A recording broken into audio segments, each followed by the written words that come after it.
Темекіні тұтыну туралы ересек адамдар арасында 2019 жылы жүргізілген ғаламдық сауалнаманың нәтижелері.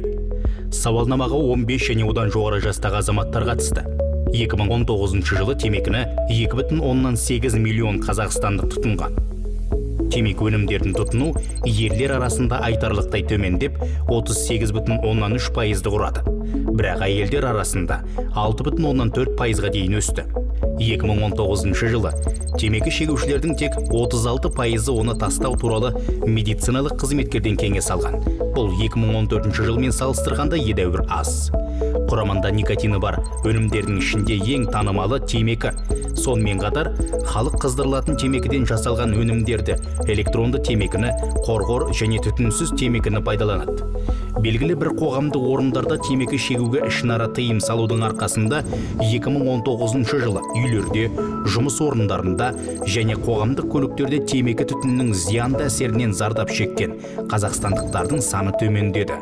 Алайда түнгі клубтар мен барлардағы жағдай нашарлады. 2019 жылы бір қорап темекінің құны 428 теңге болды.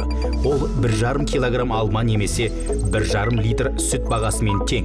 Қазақстандағы темекі шегуші ай сайын темекі сатып алуға орташа есеппен 8,897 теңге жұмсайды. Бұл 2014 жылмен салыстырғанда едәуір көп.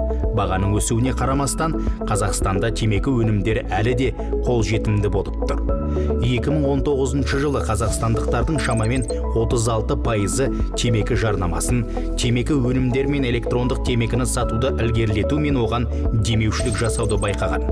Қазақстандықтардың 61,8%-ы темекі шегудің зияны туралы ақпаратты көрді. Сондай-ақ 2019 жылы темекі қаптамасындағы темекі шегудің зияны туралы ескертулерді байқағандар саны едәуір азайды. Темекі шегудің қауіпті ауруларды тудыратыны туралы ел азаматтарының 87,6%-ы хабардар етілді.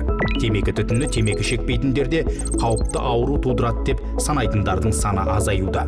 Халықтың 62,2%-ы қорғордың қауіпті ауру тудыратыны туралы біледі және тек 56,4%-ы қорғордың тәуелділікке әкелетіні туралы хабардар. 2020 жылы Қазақстанда темекіге қарсы күрес шаралары бойынша заңнамаға жаңа түзетулер енгізілді.